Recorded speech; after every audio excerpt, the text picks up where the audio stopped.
I want you to hit me as hard as you can.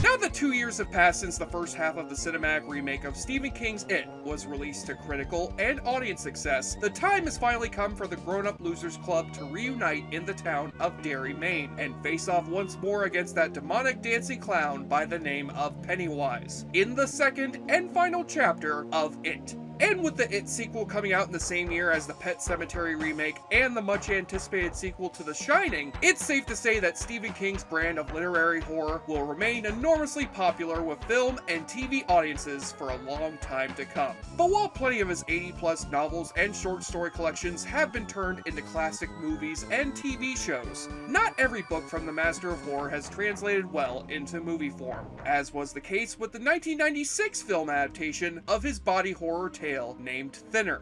This novel about an overweight lawyer who gets a deadly weight loss curse put on him by a vengeful elderly man was one of the 7 books that King originally published under the pseudonym of Richard Bachman. And soon after Thinner was published under the Bachman name in 1984, King had his secret identity discovered and exposed by a bookstore clerk in Washington, D.C. And Bachman would officially be declared dead from cancer of the pseudonym. So it was King's actual name that was credited when the book was adapted for the big screen, with the screenplay originally being written by Beetlejuice co-writer Michael McDowell, until it was revised by the film's director, Tom Holland, who is best known for directing such 80s horror classics as the original Fright Night and Child's Play, and who had just come off of adapting Stephen King's novella The Langoliers into a not-so-good ABC miniseries.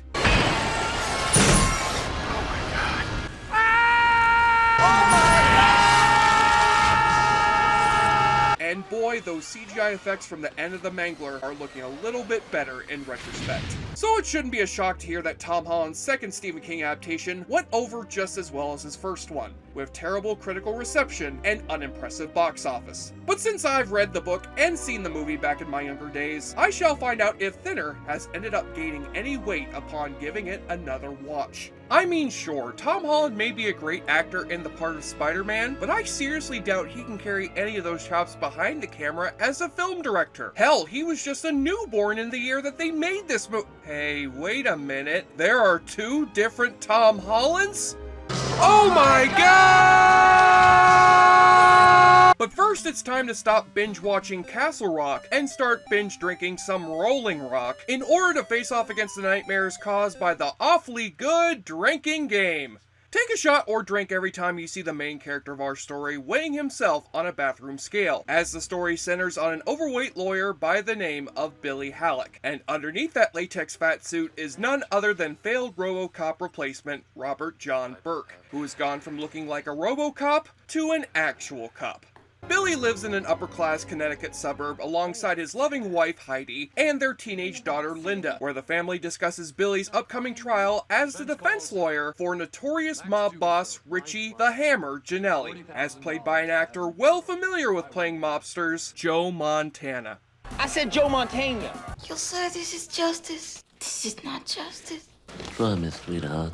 Glad you 2 think this is so funny. Oh, come on. I wouldn't have taken on Ginelli's case unless I was absolutely convinced of his innocence. Oh, of course you would think that your husband's client is a murderous psychopath just because his nickname happens to be the Hammer. Hey, look, maybe that nickname is just a reference to him getting hit on the head with a hammer in Baby's Day Out. Yes, he also played a mobster in that movie, but my point still stands. And after Billy hires a private detective to act as a witness for Ginelli and successfully acquits his client for murder, he returns to his law office to find out that a traveling carnival has set up shop in the middle of town, as run by a band of Romani immigrants, as referred to here by the more derogatory name of gypsies. Honest to God, gypsies. You see that gypsy piece of ass down there? Don't you see what's going on here? We've been invaded by a bunch of filthy, thieving gypsies. I don't know, Judge. They kind of bring a little fun with them. They bring disease, crime, and prostitution. What kind of fun is that? Whoa there, Judge. I will have you know that prostitution is a great deal more fun than disease or crime. I can ignore your racism, but I will absolutely not stand for slut-shaming. Later that night, Billy and his wife are driving home from dinner as Heidi chastises her husband for his unhealthy eating habits. I can't help it, Heidi. All I think about is Oh, easy boy, down boy. No way, my hero. We're out of here before you explode. Better get a bucket. I'm gonna throw up. While at a nearby pharmacy, the elderly patriarch of the Romani family and his slightly less elderly daughter come in to fill a prescription for the cancer growing on the old man's nose. What do you look at? Nothing. And yes, that is none other than Stephen King himself, making one of his numerous cameos in his cinematic book adaptations, playing the role of Dr. Bangor. You saw the old woman leave the store, Mr. Bangor. Haha, you get it? Because that's where he's from. But as his daughter goes back to the car to get her coat, Billy's wife decides to cure her husband's cravings by snacking on some drive-through sausage. And the elderly woman tragically crosses paths with Billy Halleck's car in the middle of his automotive fellatio. Oh dear God, what have you done? You were supposed to have run over Stephen King with your car, not Tabitha King! Now how the hell is he supposed to get high on painkillers and end up riding Dreamcatcher? Billy stands before the court a few days later to answer for his accidental murder, only to end up getting off scot-free thanks to his friendship with the judge, as well as some perjurious testimony from the local police chief Hopley, played by Robert John Burke's RoboCop 3 co-star Daniel Von Bargen. But as Billy walks out of the court a free man, he finds himself ambushed by the dead woman's father and given the curse of the film's title. But not to worry, this old guy is played by the dad from My Big Fat Greek Wedding, which means that this curse can easily be lifted by just spraying a little Windex on yourself. 1 week later, Billy and his wife are astonished to find that he's lost 14 pounds over the past 7 days. You look like you've lost weight. Of course, I haven't seen you stop eating. Somebody call Richard Simmons. But then Billy finds out that the judge has started to develop a rash on his chest after the old gypsy touched him as well.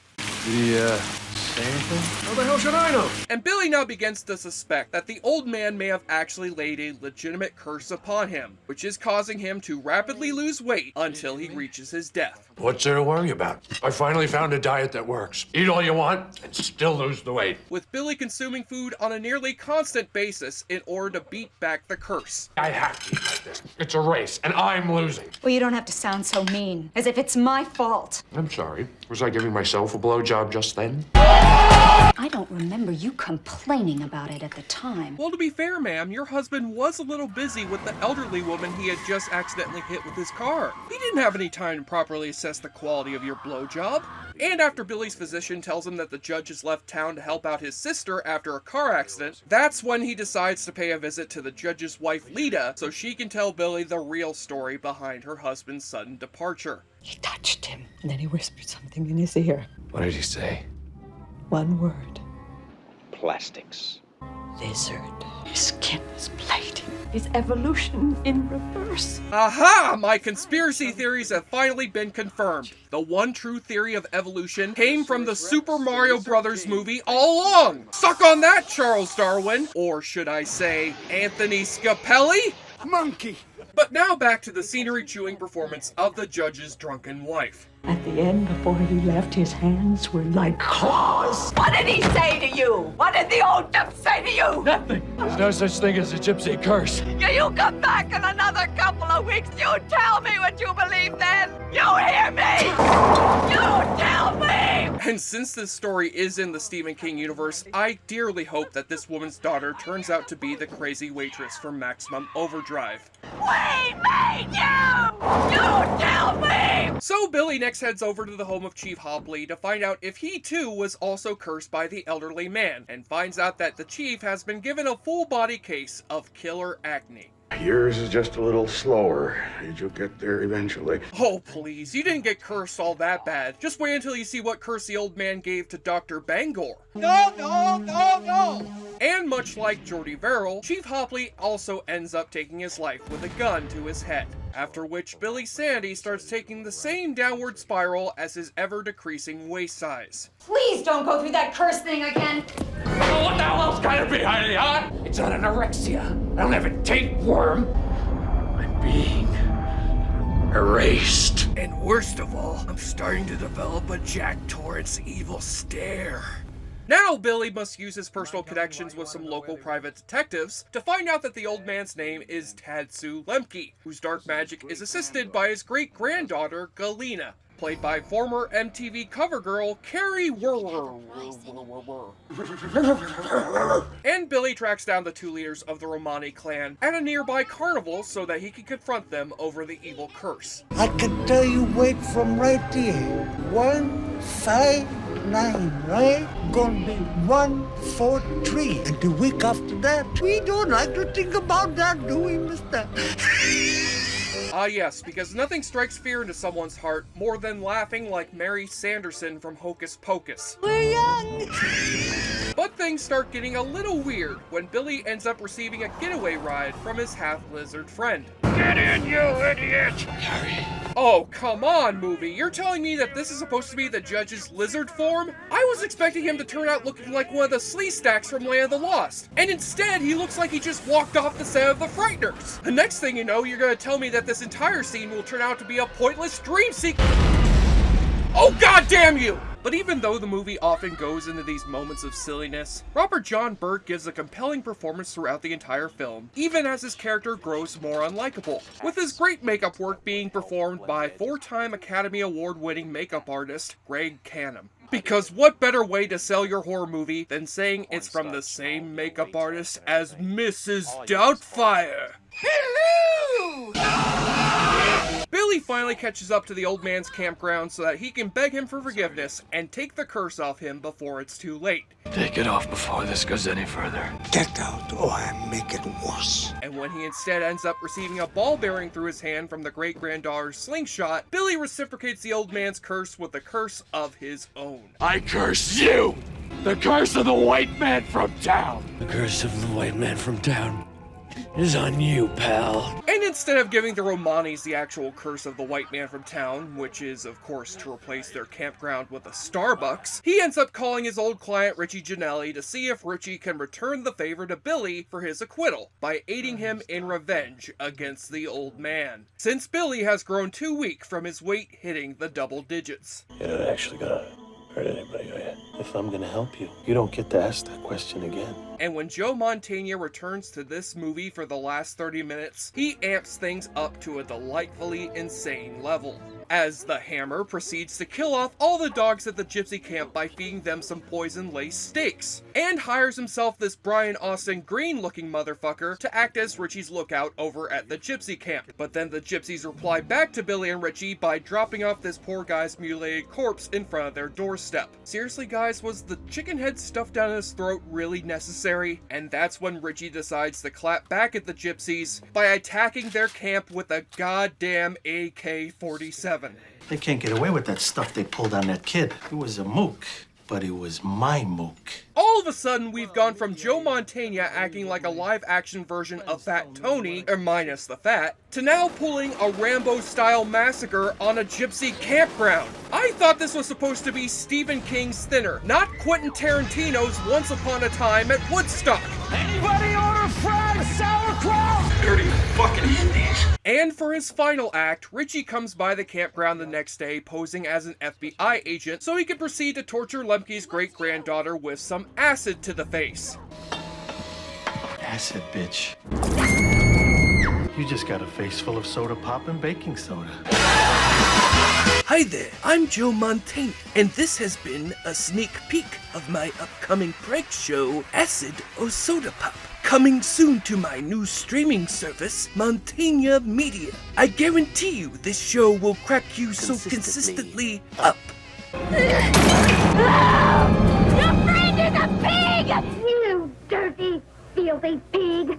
Sadly, this is where Richie leaves Billy behind so that he can help his crew fight off the Yakuza over possession of Marge Simpson's pretzel monies. And Lemke finally meets with Billy so that he can transfer the curse out of his body through his hand wound and pour his blood into a bubbling strawberry pie. Somebody got to eat this pie. Everyone who eat pie die quick and bad. And although Lemke advises Billy to eat the killer pie himself, he instead gives a piece of the pie to his unfaithful wife when he returns home that evening. You're gonna like it. You bitch. With the curse quickly consuming Heidi's body by the next morning. Did you try it? Yep. You tried it? Well, either she ate a piece of the killer pie, or she came down with a case of that Captain Tripp super flu that's been going around. Somebody should have told her to take some Flu Buddy. Flu Buddy! But even though Billy told his daughter to stay over at a friend's house that night, it turns out that it was not just his wife who cut herself a piece of the killer's strawberry pie. I came back after you went to sleep, and I just had a piece of your pie for breakfast. Well, hey, look at it this way, Billy. If your daughter thinks it's okay to eat pie for breakfast, she was probably on her way to eating herself to death anyway. So this will just get it done quicker. So, happy ending? The original book jacket for Thinner describes this story as a nightmarish allegory about what lies beyond the limits of prosperous American complacency. And you can definitely tell the movie has some of the book's biting undertones of social commentary towards the unfairness of the justice system, and the way immigrants have been mistreated and ignored in American society. Your daughter ran out between two parked cars. Why wasn't you watching? You never see us. However, the movie's intermittently goofy tone and potboiler dialogue make it feel more like a feature-length episode of Tales from the Crypt, and how appropriate since Tom Holland and Michael McDowell previously collaborated on a Tales from the Crypt episode. And in that context, Thinner is a very entertaining watch that makes up for its lack of scares with how amusingly cheesy it is throughout. However, when it comes to movies from 1996 that involve magically induced weight loss, I prefer the remake of The Nutty Professor. Now, why the hell didn't this movie have a wacky montage of our lead character trying on spandex? No! I'm gonna scare the hell out of you. And on the nudie watch, you do end up getting a little peek underneath Carrie Wurrer's skirt. Quick, try saying Wurrer's skirt 5 times fast. But that is not nearly as sexy as getting to watch Robert John Burke showing off his fat latex ass. Look at him rubbing those rubber nipples of his. Even really big man would be envious of those rubber nipples. Hell, forget making RoboCop fly. RoboCop 3 should have had Murphy have his suit outfitted with some rubber nipples which shoot bullets out of them. Don't. You hear that, Neil Blomkamp? You should have taken my advice. On the enjoyableness continuum scale from Bull to Bruce, Stephen King's Thinner somehow manages to be a less scary adaptation of a Richard Bachman novel than The Running Man, but still manages to tip the scale to come out to a weight of 7 out of 10. And if they end up remaking this Stephen King movie, I've got 2 words for you, Hollywood: Christian Bale. I'm Jesse Shade for JoBlo.com, and since people are enormously excited for Warner Brothers' next Stephen King adaptation, we leave you now with an exclusive never-before-seen clip from the upcoming Shining sequel coming this November, Dr. Sleep. Did you hear something? No, I didn't hear anything.